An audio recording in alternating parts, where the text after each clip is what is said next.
So guys, nandito na naman ako sa garden. So nandito tayo sa kabila. Sa may aking garden na kumakapit.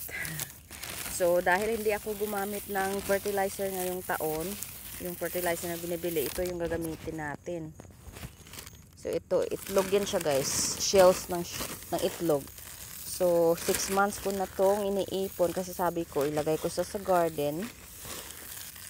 Kasi last year nilagay ko din to siya sa garden pero meron akong fertilizer, pero this time wala talaga akong fertilizer. So ito yung ilalagay natin, eggshells ng itlog. So dahil itong aking pananim dito medyo payat, so tingnan nyo ngayong bunga, ang daming bunga pero medyo maliit yung bunga nila this time. Ayan o, ang daming bunga guys, pero medyo maliit yung bunga nila. Siguro kailangan nila ng fertilizer, so lagyan natin. Tingnan natin kung uubra ba tong eggshells na to, kasi nilagay ko naman to dati sa garden ko pero okay naman siya. So yung ano pala, sitaw ko, na harvestan ko na yun siya kahapon, tapos iniwan ko yung iba kasi papatuyuin ko. Gawin nating seeds para next year meron na naman tayong ma-harvest, matanim pala, at saka ma-harvest syempre.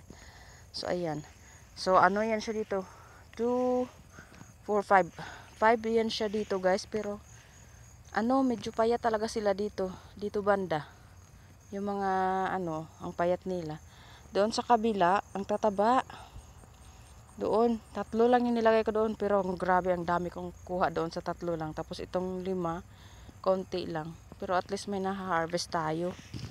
So ilagay na natin yung ating fertilizer. So bago ko pala ilagay guys, kukunan ko lang ng mga damo kasi oh, ang dami na nilang damo. Ano kaya to?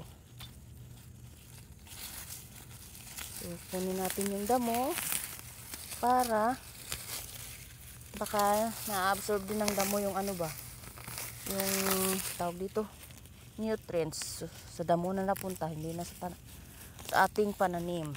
So ayan, tanggalin ko lang itong mga damo guys. So ayan guys, tapos na ako maglinis sa aking mga umaakyat na tanim. So lagyan na natin ng eggshells. Ayan. Tingnan natin baka tumaba.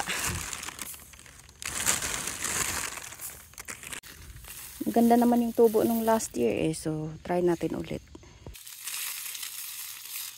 So ayan, tapos ko na silang lagyan. Dinamihan ko na guys kasi marami naman akong eggshells. Ang dami ko kasing tinabi. Ayan. So hopefully magiging healthy itong ating mga upo. Ayan.